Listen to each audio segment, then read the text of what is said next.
Good evening, good morning, and good afternoon, whatever the part of the world you are tuning in from. This is Funny Like a Clown Podcast. I'm your host, Dennis Wirth. Episode 93, January 5th, 2021. As always, Funny Like a Clown Podcast is brought to you by G Vegas Buffalo Sauce. For the spicy, sweet, savory taste of game time, there's only one G Vegas, available at www.gvegas.webs.com. We do comedy here, and today we have on a Boston comedy legend who has performed in over 50 countries, been a part of 10 USO tours, performing for our troops in places like Panama, Kuwait, Greenland, and Japan. Mike McDonald, welcome to the show. Well, it mustn't be much of a legend. This is episode 93. What the hell took you so long? You're a tough guy to get a hold of, but we got you now, Mike. But wow, what Okay. I guess a well-traveled comic. What's it like?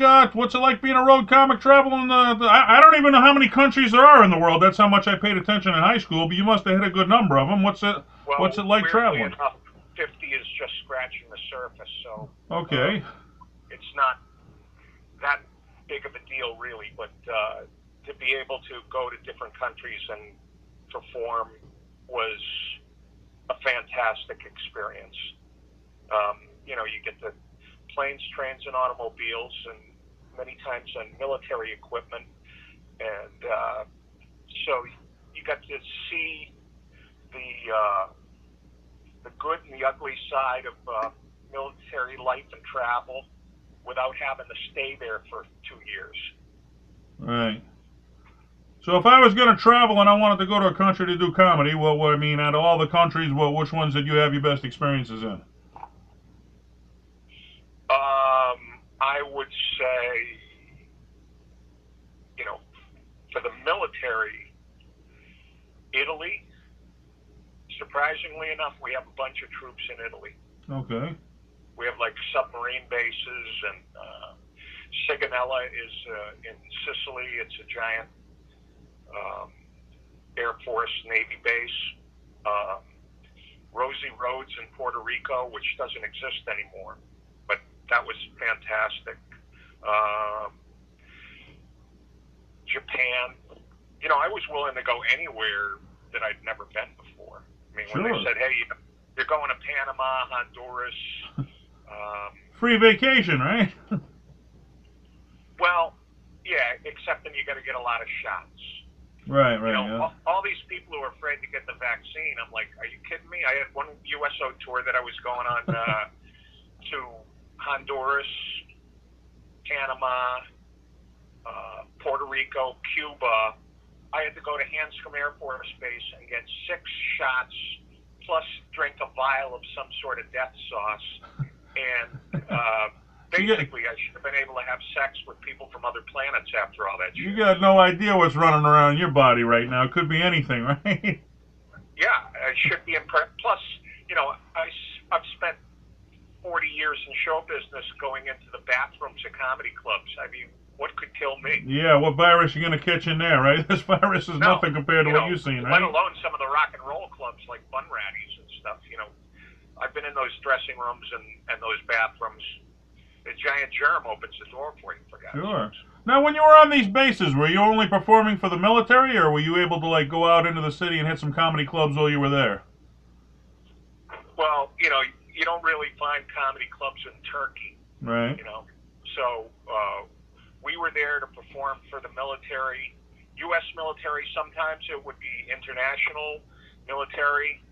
Like the very first one that I went on was in Croatia, and that was like 20 different alliances on base there. So there'd be sometimes dignitaries from diplomatic corps, or sometimes, Turkish military. So you couldn't really make fun. You would get in trouble if you made fun of the Turks. Their culture, right? Yeah. And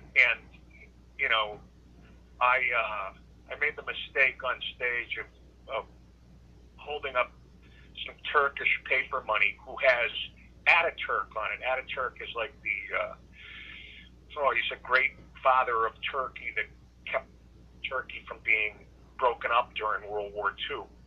Did you make fun of him? So he's a highly respected guy, and he's on their money, and he looks exactly like Bela Lugosi. So I happened to pull out some money and mention that, and get big laughs, excepting the couple of Turkish military guys that were there didn't think that was funny. You get some, you get bitched at about making jokes no matter what part of the world you're in. Right, yeah. Well, even now, I mean, the kids are so sensitive now. Even here in America, you can't tell a joke without somebody being offended by something. So, I mean, you're in a no-win situation if you're a comic, right? I don't know. I just think you've got to ignore that kind of chirping. I don't purposely go out and make fun of people unless they've done something stupid, and then I'm going to make fun of them. And I don't care if they're Democrats, Republicans, white, black, gay, doesn't matter. We're humans, so we do stupid things. Yeah, that's the fun of comedy. You can poke fun at anything. It's not meant to be taken seriously, so, I mean, you can make a joke out of it. Yeah, I mean, as long as you're not being a purposeful, hateful, racist, scum spit up from the belly of hell, then pretty much everything is still wide open. And guys our age get that. These young kids, though, they don't seem to understand that. They're looking for something to be offended by nowadays. It's tough times, Not like the old days. Well, I just haven't found myself taking advice from young kids.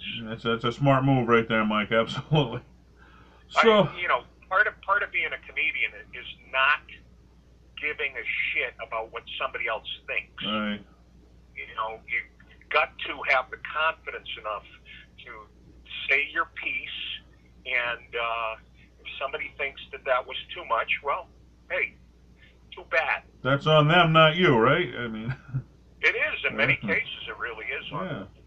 So take us back to the beginning. I mean, when you were a young kid and you got the itch to be in the comedy business, what made you want to try stand-up comedy? Well, I can remember being a kid when I was, 11, 12, 13 years old, and like Merv Griffin or Mike Douglas show would be on, and they'd have or Ed Sullivan, and a comedian would come out, and I was like, that's a job? You can actually have that as a job? You can make a living? Don't have to go to college or nothing. I was, it was a great eye-opening moment. I mean, I knew that in movies you could be funny, but that was a long form of a lot of work to make a movie, Right. And stand up, well, that's different. You go out there and be funny, and I could always get laughs when I was a kid. So were you the class clown in school? Hey, there's a possibility. Besides being a marine biologist, I might want to dabble in this comedy thing. There you go. I mean, were you funny in school? Were you like the class clown, or? Yeah, I was funny. So it was in your blood then. Okay. I was. It got me out of a lot of ass kickings, and sure. I was friends with the jocks. I was friends with the nerds. Because my mother was a science teacher, and my father was a carpenter. So I had to deal with blue collar and white collar, and I could make fun of them both, even when I was like 4 years old. You had plenty of practice at home. Were there any mainstream comics that really you saw that inspired you? Like, I want to be like this guy? Obviously, Carlin. When and if you look at the history of Carlin, he was all over the place because he started out as part of a comedy team, and then he had the solo career where he was really clean cut, and then took like a year off, grew his hair, and did what he wanted. And great comedian. Robert Klein, I can remember in the late 70s, early 80s, Robert Klein was the best comic walking the earth. I can't stop this leg. Well, which at that point, playing the harp with that was fantastic. He said that was off the top of his head, though. He was playing the harmonica one night and just I can't stop this leg. He said the crowd went nuts, and he made it into a routine.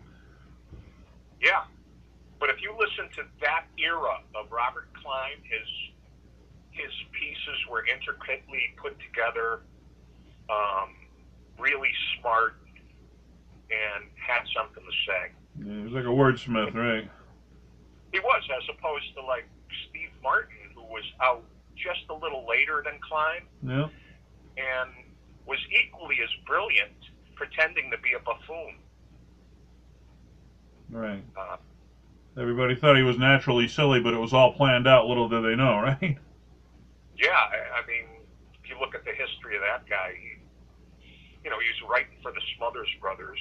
Right. Yeah. And, So we got to start. Yeah. Then he also was, I think he did like 30 or 40 Tonight shows before anybody actually caught on to him. Right. Like, hey, this guy's good. Before he get his break. Takes long. Some people longer than others to get their break in this business. That's for sure. Yeah. Yeah, and talent doesn't necessarily mean you're ever going to get a break. There's plenty of really talented comics out there that are famous, and there's plenty of crappy ones that are. There's a lot of luck involved in this business. Luck's an art form and comedy for sure. But speaking of luck, I mean, you were part of a very special time in Boston. I mean, I say, if you go out to L.A., the Comedy Store, that's legendary. You go down to Houston, the Comedy Workshop, I think it was. But you were part of the Ding Ho days here in Boston comedy, which I guess was the birth of stand-up comedy. Take us back to those days. What do you remember from the Ding Ho? Well, the first comedy club in Boston was the Comedy Connection over at the Charles Playhouse. Right. And the Ding Ho at that point was a club in Inman Square called the Springfield Street Saloon. And Springfield Street Saloon would have an open mic on like a Sunday and maybe a Tuesday. And it was a wide open mic. You could go up and play guitar and sing, or you could go up and do stand-up. But it was a very good room. The people came there to listen. They were happy if you were going up and doing stand-up. They weren't going to talk during your act. They'd give you a shot to do what you had to do. And then the Springfield Street Saloon got bought by Shun Lee and his brother, Albert, who at that point, they were still running open mics in there, and they were successful. So Shun was smart enough. He was a businessman, and he was like, let's do something here. And Barry Crimmins wandered into town. More money. Paul Barkley and Bill Downs had the Ding Ho at that point, and they gave it up to go to another club. And Barry was like, wow, all right, I'm going to swoop in here. I know a good thing when I see it. Right. And he did. And we were all for it because if we were getting paid $25 a set at the Comedy Connection, Barry said, you'll get $50 a set here. Oh. So everybody got a raise. We all liked Barry. He was smart. He understood talent. He knew who could hit and who couldn't. Mm-hmm. And eventually he gave me he said, I don't want to book this anymore. You take it over. Yeah. And so I booked the Ding for a couple of years. Okay. Now, were you part of the time when they got the call from the Tonight Show that they were coming to take a look at the comics? Were you there for that? I knew about it, but I was on the road in Detroit. I was doing a gig. I was doing a week in Detroit. And when Peter LaSalle from the Tonight Show called up and said, hey, we want to, have a showcase for all these comics. And LaSalle was in town because his daughter was looking at colleges. So he decided to do some business while he was there. And there was a 20-man cattle call at the Ding. Yeah. And, and Wright came out of that. Stephen Wright got the gig. Now, you're a friend of Stephen. I mean, you being a friend of Stephen, did you think he was funnier than the other comics, or did he just get lucky that night and have a good set, or? No, I don't think it has anything to do with luck.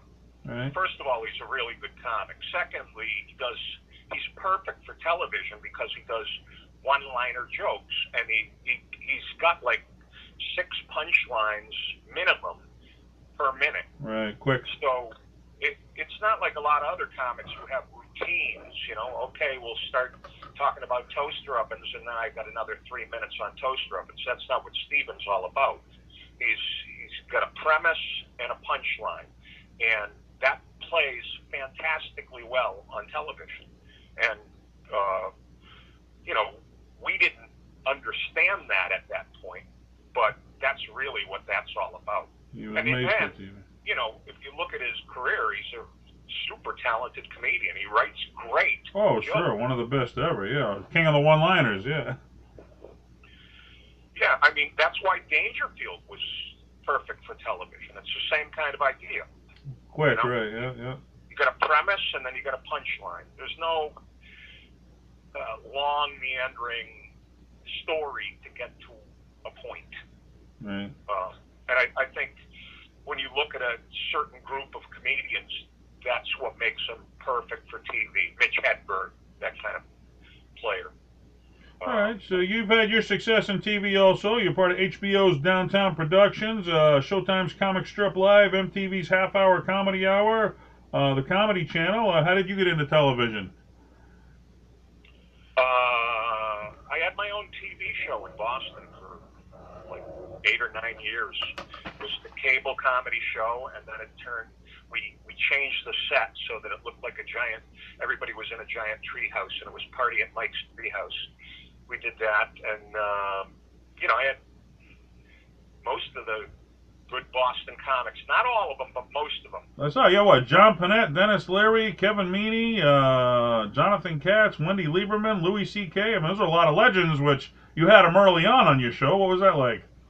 Yeah, Louis and Louis' first 2 or 3 television sets were on my show. One of them, he wasn't even good enough to be on the show. He was warm up. He did the 10 minutes before we launched the show to get the audience in a good mood. And then, those are all. So what was it like looking back, knowing that you gave a lot of these guys their start and they went on to be legends of comedy? I mean, is that a proud moment for you? Is just knowing that you helped these guys out? Well, I don't think I was, I wasn't there to help those guys out. I was trying to put a TV show together. My deal on this is I've always known talent when I see it. Right. I mean, if you look at the list of people that are on the show, there's no tomato cans. There's no people that can't do it or are super weak. I've always known who has the goods and who doesn't. So I didn't even put that together. I mean, to me, I was always a stand-up, and okay, so I got to put the show together. I'll have my friends on. My friends happen to be the funniest people in the United States, so it was relatively easy to put a Wendy Liebman or Jonathan Katz or Kenny Rogerson or guys like that on the show. These are your friends, they're the guys you're working with every day, right? Yeah, I mean, at the Ding Ho, the show would normally be 6 people. So if you're on with, if the show is 6 people and the show consists of Bobcat Goldthwait, Paula Poundstone, Mike Donovan, Steve Sweeney, Lenny Clark, and you'd better run hard or they're going to eat your lunch. Bring your A game, right? Yeah. Well, you had to step it up. If you didn't, it would be apparent who the weak link on that show was. Yeah. Who couldn't carry the water. If you want to be back next week, you better be playing with the big boys, right? Yeah, there's I won't name the comic, but there's only so many slots to go around, and when Barry was booking the show, you'd fill up the calendar, and then you'd get calls from comics who hadn't made it on the calendar. And I can remember he told me a story about a comic calling him up and saying, but Barry, I'm a nice guy. And Barry said, hey, I'm a nice guy too, but I don't get to play shortstop for the Yankees. You got to earn it, right? So, yeah, I mean, who am I? So let me ask you the question then. Am I supposed to take Dennis Leary out of the lineup so that I can put you in? Put the nice that's guy what it in, comes right? down to. Yeah. Is that I've got to take Sweeney or Lenny or Chance or Teddy Bergeron or Lauren Dombrowski or Poundstone out of the equation. Yeah, I don't want to have Mike Donovan on stage. I want to have you. Right, No. right. You know? Sounds a lot like the young comics of today. They don't want to earn it. They just want to hand it to me on a silver platter. Nobody wants to earn it no more. But it's good to hear it was like that back then too. Yeah. You know, I don't think that I see young comics going out and working all the time that are, you know, they're out fielding ground balls. They're out doing the hard work involved to put an act together. Doing what it takes to get ahead, right? Yeah. Guys like Will Noonan, you know, Carolyn Plummer, Yeah. people like that. They're good.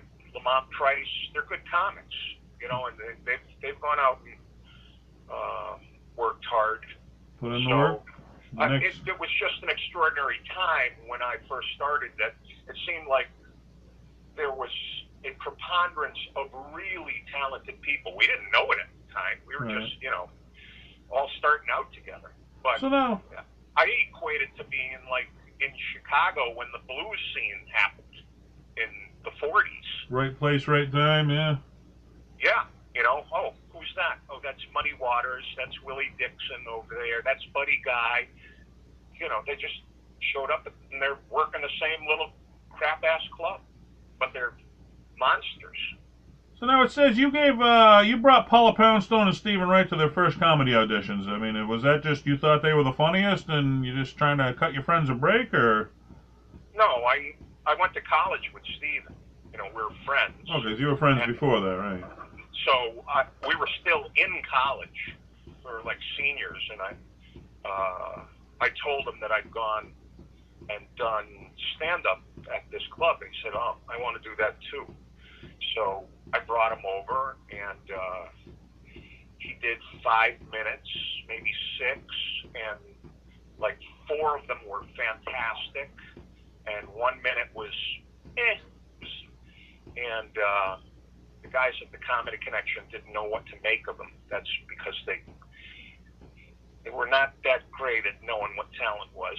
Yeah, he was doing something different for the time. Yeah, I mean, it was, you know, just. Oh yeah, but what was hilarious was Stephen and I go back the next week to do another open mic thing, and Stephen's only been on stage once before, and he goes up and he does another set, but he does a completely different set.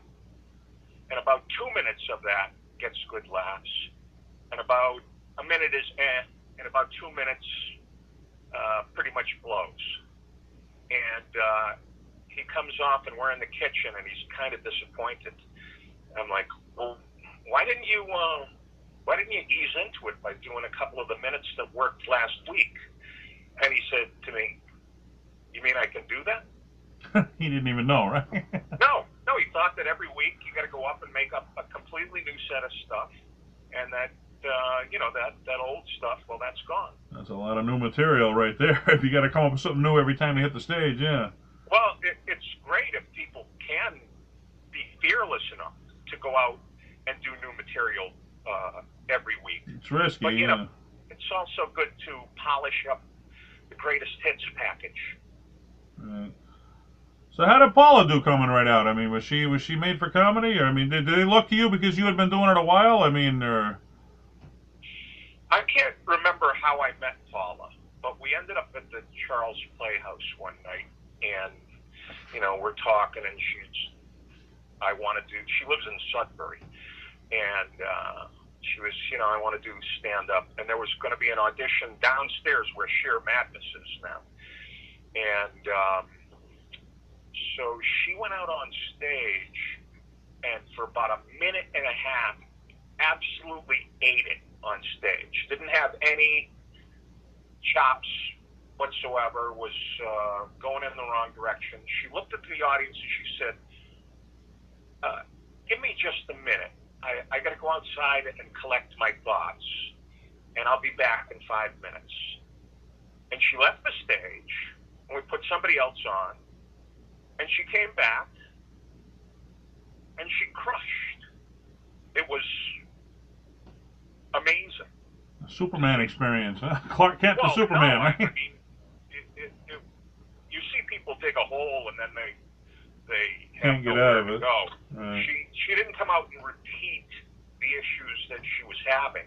She put it together on how to do it in 5 minutes, standing on the street, and she was remarkably good because she trusted what was going to come out of her mouth. Right, right. All right, so you've had the privilege of working with a lot of the legends back then, but I mean, you've traveled a lot. You've done Vegas, Atlantic City, the casinos. I mean, what are your memories of doing the casinos? Because I know the casinos, they do comedy because they want to draw the people into the comedy show, but they want them making money. They want them out there playing the machines and the tables. So, well, what's it like playing the Vegases and the Atlantic Cities for you?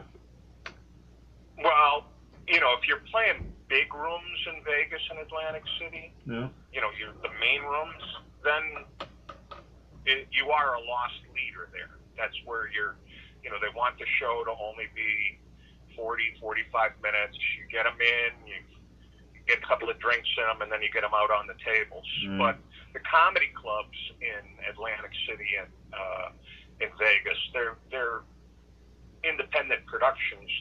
They're owned not by the casinos.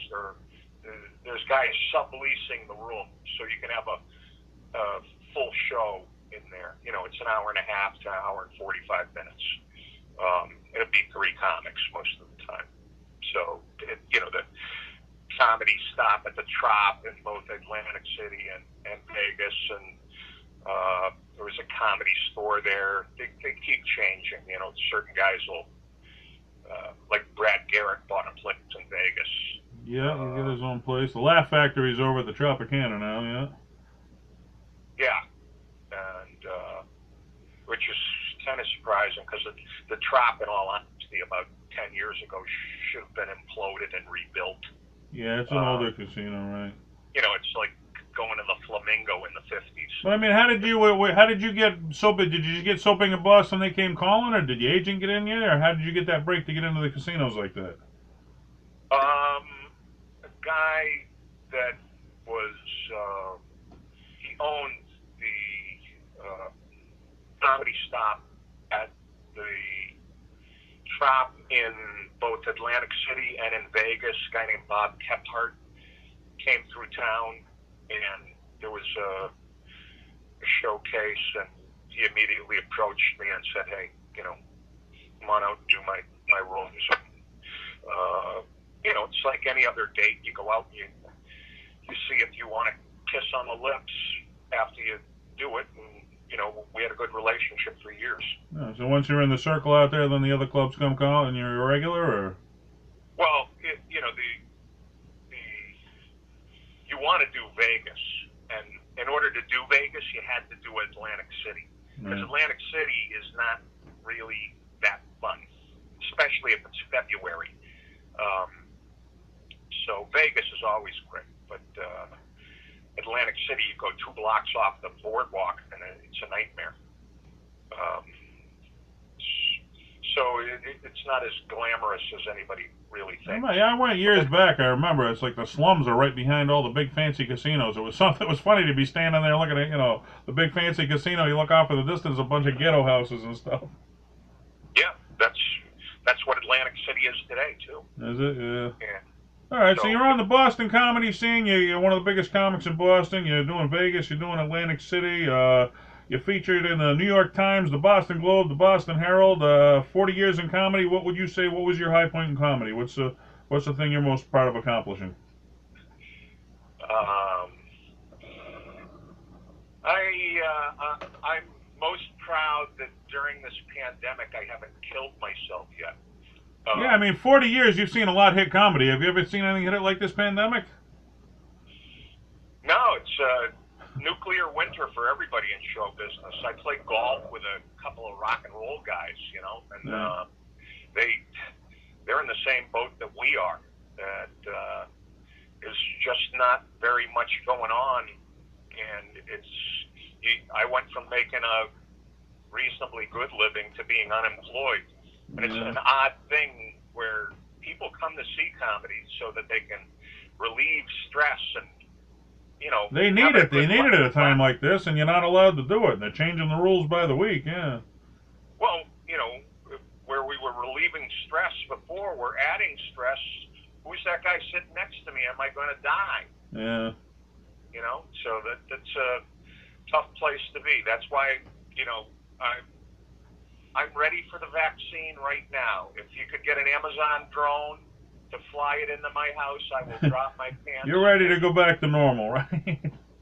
Yeah, this has Yeah. gotten old. I mean, have you tried any of the movie theater shows where, I mean, I haven't tried one myself, but I heard, like, the new, they beep their horn, that's considered a laugh now, but I mean, if they're not on top of you, I don't know how that's comedy. It's It's not considered a laugh by me.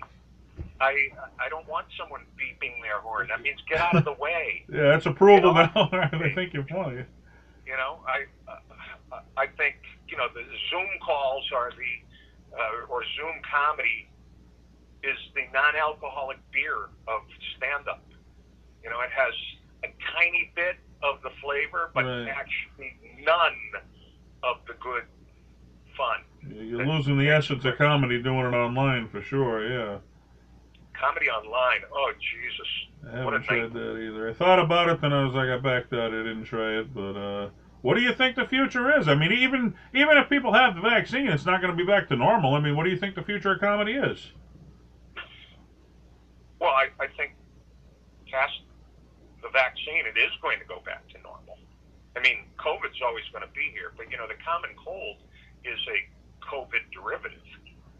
So we don't hide from the common cold, and you used to get worried about having measles, rubella, the mumps,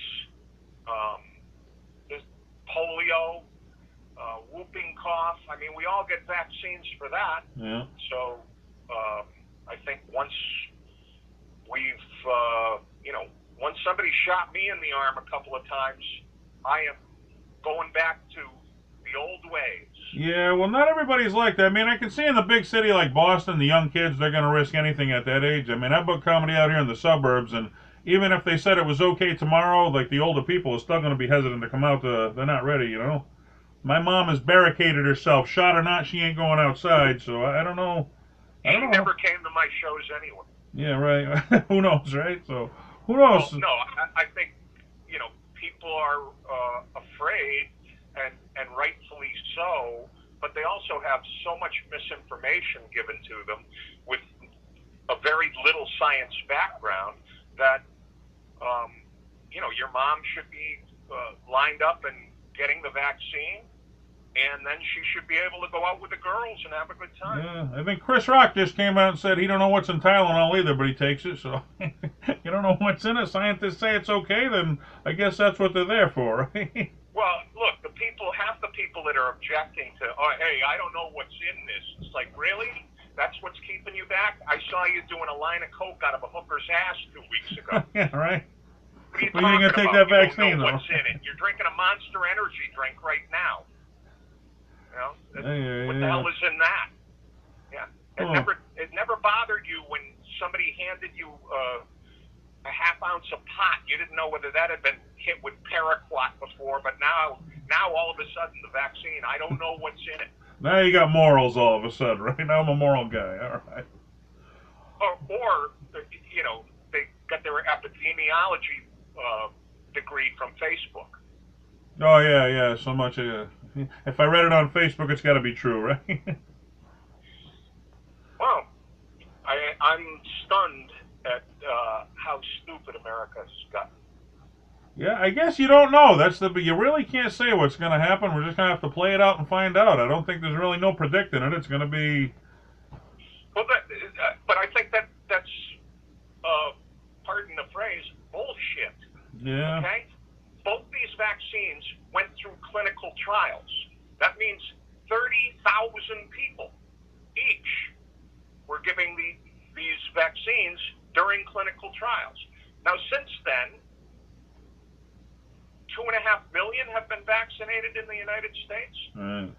if people were falling over and dropping dead, you don't think that'd be on the front page of the paper? Well, that's the logic of it, but then you always got the conspiracy theorist, okay, where, you know, hey, 10 years from now I'm going to grow a third eyeball maybe. We don't know the long-term effects. And Yeah. did they push it through too quick? We don't know. Conspiracy theorist is a code word for Republican. Yeah.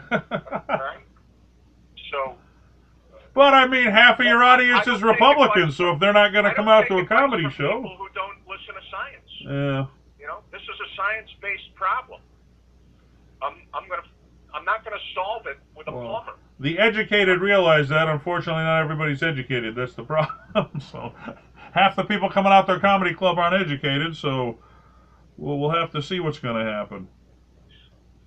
It's okay. I'm happy to perform to the not so bright. You know, just whatever pays the bills. $20 available at the door. Sure.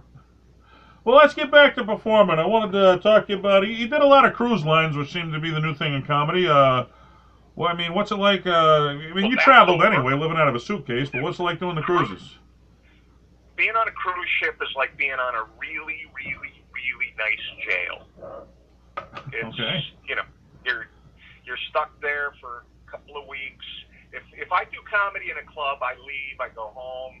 You leave, you go home. Yeah. Not on a cruise ship. You did the show, you're going down the hall, and you look, there's the comedian. And I'm thinking, look, there's the audience. And, you know, you got to deal with these people for 2 weeks. Sometimes it's just fantastic. Other times it's like, yeah, okay, I'll see you later. Right. In comedy, you got to go where the money is. I mean, it's getting to be pretty good money, though, those cruise lines, ain't it? I mean, they're paying...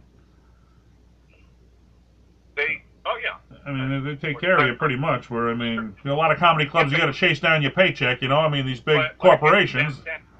Dennis, the cruise industry is dead. Dead now, you know, right, yeah. Nobody out on it. Well, we're going back when you did do them, we're talking about. I mean, so what was it? You got to do an hour of clean and an hour of dirty for the early and late night shifts, or how does it work? If you're working the main stage, which is remarkably like a 700 to 900 seat theater on a cruise ship, beautiful, beautiful theaters. You're usually doing 2 shows in a night where they turn the house. So you do, let's say, 35 minutes. There's an opening act. They do 15. You do 35 minutes. They turn the house. The people who were at dinner come on in. And amazingly, many times it will be like, oh, there's 750 new people in this place. So you can do the same exact set that you just did on your first show. Really? But you're gonna have to perform again later in the week. So you have to remember what you did and what you didn't do, so that you have 2 solid 35 to 40 minute sets. Right. So what would make you go do the cruise ship work as opposed to the comedy clubs? Why would you make that choice to go on the fancy jail? Well, the very first time I did a cruise, it was February, and it was like, you know, snowing. Right. And an agent called me up and said, "Hey, would you do 3 weeks in Tahiti?" And I was like, "Yes, I will." Out of the snow, absolutely. Let me think about that for half a second. Tahiti or Billerica in February? Which one am I going to do? So, yeah. Actually, the first time I got a call for that, I couldn't do the gig. And I got them Jimmy Dunn. And then I got them Julie Barr. So those were... and Julie ended up living in Tahiti for over a year. She liked it so much. Oh. Jimmy brought a surfboard over to Tahiti because he's a big surf guy. And then before he came back, he sold it. But you know, it's hard to get boards, shipped there because it's so friggin' remote. Yeah, as a permanent vacation, you go down there. Absolutely beautiful. It's exactly what you think an island should look like. They drink 24/7. That's the life right there. I dive. Jimmy surfs, so we were in our element. We were happy to be there in February. I can remember telling my girlfriend at the time, "Look, as my first date with this cruise line. I can't take you with me. And not only that, will you watch my parrot? Yeah, it's got to be shoveling snow, right? Absolutely. Yeah, but she was like, wait a minute, I don't get to go to Tahiti, and I got to stay here and watch your parrot. Like, yeah, that's the deal. So then you had to answer to her, right? Okay. She was nice enough to do that. Well, there you go. So it all worked out Thank you. for you.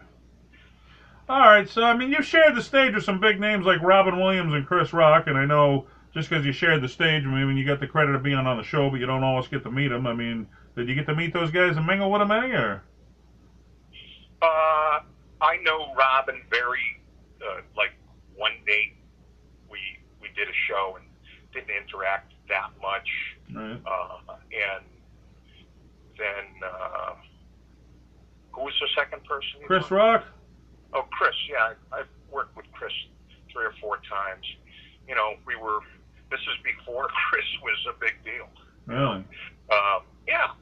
You know, we'd be doing many times like TV showcases together in New York.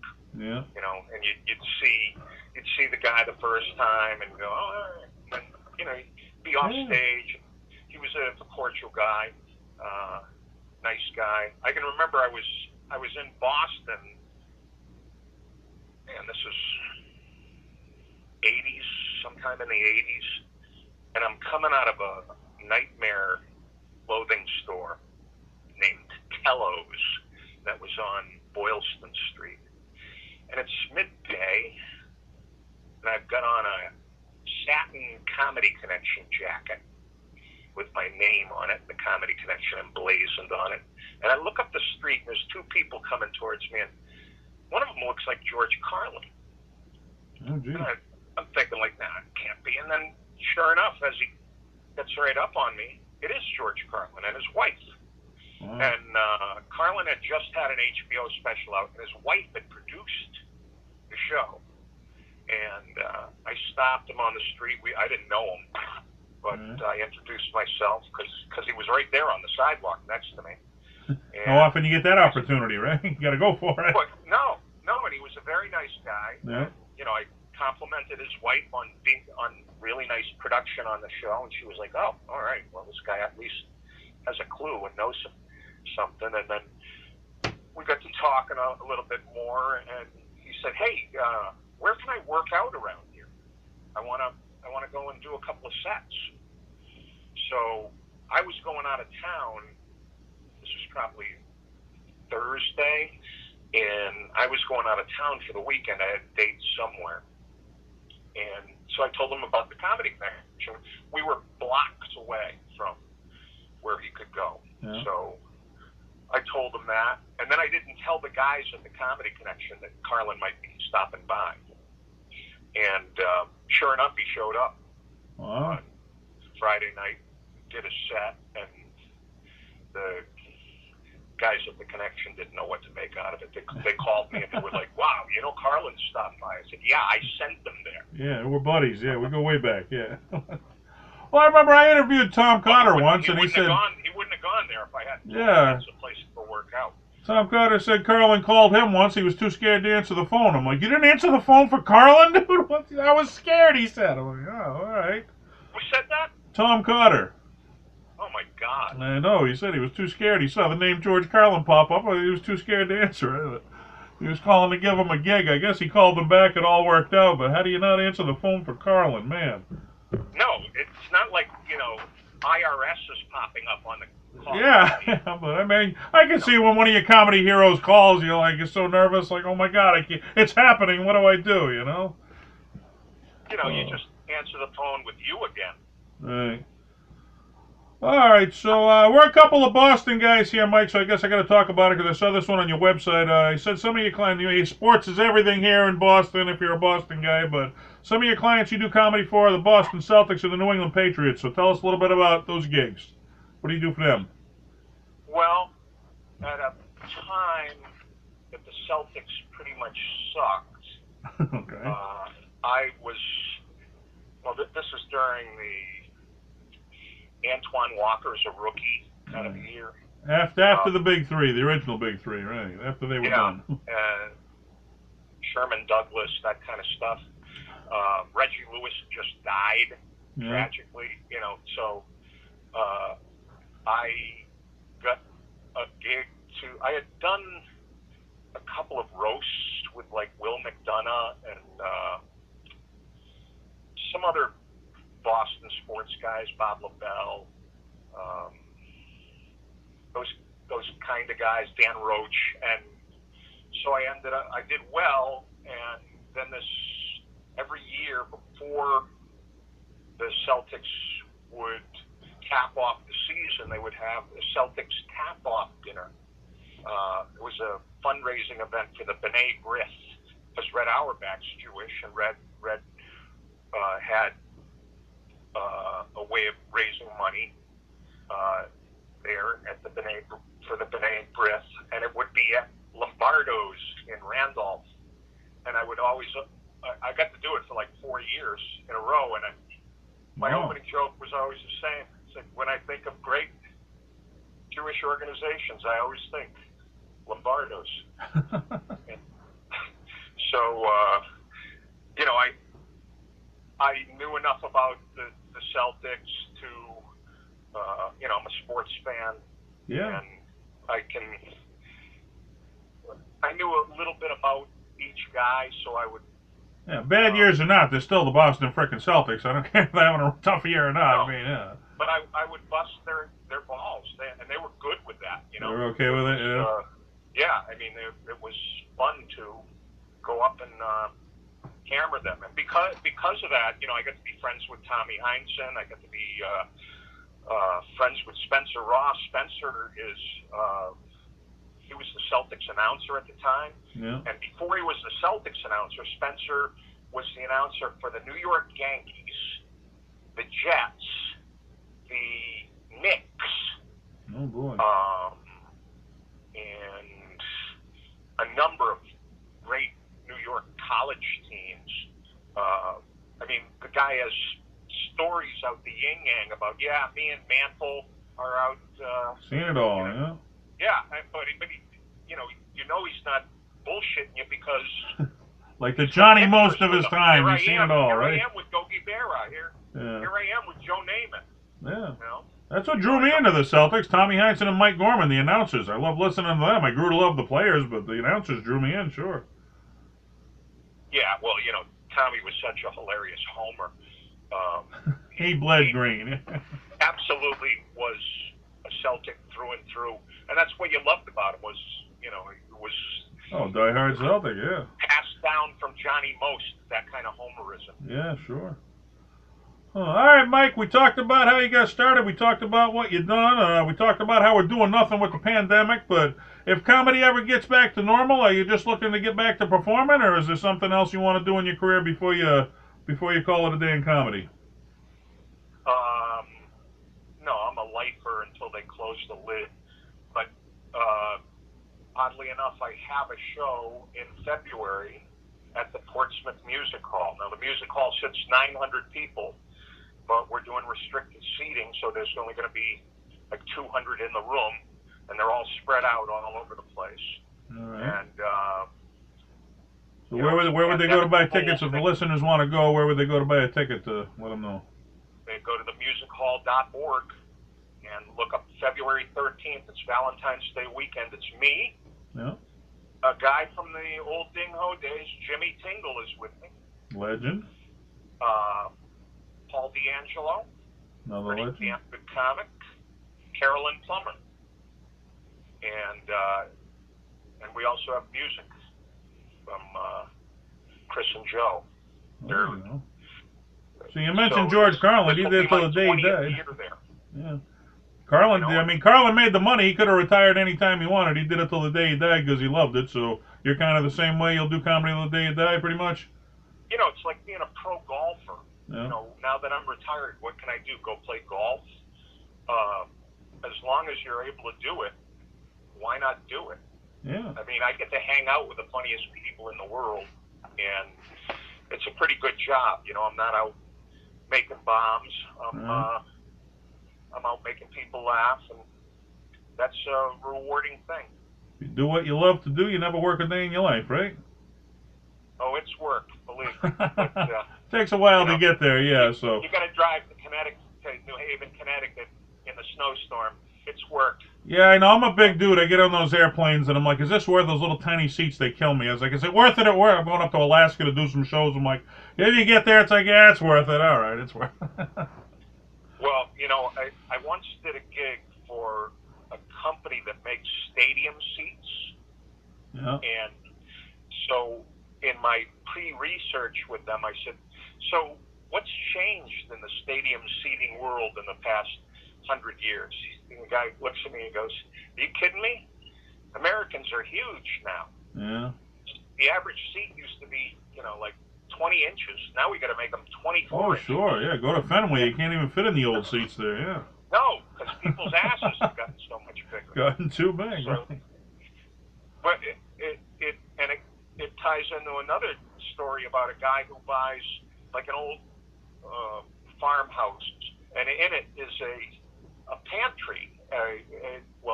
In the pantry they've got a place where you can display your plates. You put your plates up because that used to be, a sign of wealth in a Right. certain China cabinets. Right. Yeah. Yeah, and the guy goes to put his plates in, and they won't fit. And that's because plates are now like 11 inches, and they used to be 9 inches. Right. But because we're such big fat tubs of goo, Fit more food on the plate. we want 11-inch plates. Of course we do. Make this fucking plate bigger. Well, yeah, I needed to put another chop on here. They can charge more money for it. Absolutely. Yeah, I think it's just the gluttony that is America and Americans. We like a lot of it and keep it coming. It's pushed on us too. Fast food everywhere. That's what they push on us, and that's what we go for. We're so busy. There's no time to sit down and eat a family meal anymore. It's grab some takeout and go. Well, takeout, yeah, it's just horrible for you. Yeah. So, I mean, that's one of the things you got to learn about when you're on the road is how to eat, because it takes time. And anybody who prepares a meal, I can actually cook, Yeah. but anybody who prepares a meal realizes that this takes time. You got to go shopping for it, and then you got to prep it, and then you got to cook it before you can eat it. Fast food, here's my money. Instantaneous. Yes, it's the gratification Americans look for. Right. With a lot of salt and some other nasty bits. Who knows what's in there? Just like the vaccine, we don't know what's in the fast food either, right? Well, we're in this pandemic because of fast food. The Chinese wet markets. Eating some bats, right? Whether it's bats or pigs or Bats, pangolin snakes. scales or, Yeah. the Chinese, for God's sakes, these guys can't get a hard on without eating bear gallbladder and tiger penis. It's like, for God's sakes, eat a cow, will you? Well, they said it was that, then they didn't know. They said it could have been man-made. It was in a laboratory. Some of it seemed manufactured, so we'll probably never know what the said truth it was is. man-made, excepting the misinformation party. Yeah. No one. All right? It's been epidemiologically misproven that is that false theory that was thrown out there, purposely thrown out there. All you got to do is Google it and drill down. No, that's a load of bullshit. It wasn't man-made. Tough to know what's true and what's not. There's so much disinformation and information, and who knows what's out there. But. Well, I think you're right. It's difficult to be able to sift through that kind of stuff. Yeah. Normally, I'm really good at knowing bullshit when I smell it. Yeah, I listened to Giuliani. Giuliani was going on and on about how it was man-made, but you don't know whether to believe him or not. So who knows? You don't? You don't know? He's a crazy old man at this point. Giuliani is your go-to guy for the truth? He's the guy from medicine, right? Really? I think if that's true, Dennis, you got to go get a CAT scan right away. That's it. I got issues if we go into Giuliani for medical advice, I right? believed Rudolph Giuliani. Guy hasn't had a lick of truth come out of his mouth since a year after 9/11. Who knows when? All right, Mike McDonald, before we go ahead. If somebody wants to hire you, go ahead and plug your website here so they know how to get in touch with you. If they're interested in your comedy and they want to check you out, where would they go? Just look for a comedian, Mike McDonald. It's Wix site, and they can also find me on Facebook. All right. Comedian Mike McDonald, thank you very much for being on Funny Like a Clown podcast, and I hope to see you on the circuit if we ever get back to normal someday. Thank you for calling in. We will get back to normal, Dennis. Sounds It's good just to going me. to take a couple more months and somebody doing the job, because we should have the friggin' military in CVS parking lots right now, shooting people in the asses, not with a gun, but with the needle. Let's get back to normal. Sounds good to me. Right. All And right. I'm sure you'll survive it. You've survived many other things. That's right. Right. All right, Dennis. Good talking to you. You too, Mike. Be good. Take care. Bye-bye. Bye. All right. Boston comedian Mike McDonald, episode 93 of Funny Like a Clown podcast. And, man, when anybody does something for 40 years, I mean, you've seen it all. And you can tell Mike's just seen it all. He's got the stories. Just what a legend. I mean, it's part of a special time, you know. There's always a special time you can't go back in, and he got to live it. And, you know, right place, right time. But he was there, in with the legends. And I often wonder that, you know. I give a lot of young kids, we do the showcases, and when I'm watching these young kids up there, and I'm like, who's it going to be? Who's going to be the next Carlin? Who's going to be the next Pryor? You know, years from now, I can say, I had that kid when he was a nobody, you know. Well, Mike, you know, he got to work with all these guys when they were nobodies, and what a legendary career. All right, we're going to call it a night here. Until next week, keep laughing, folks. Tell somebody a joke, and be funny, like a clown. Big shoes. Bye-bye.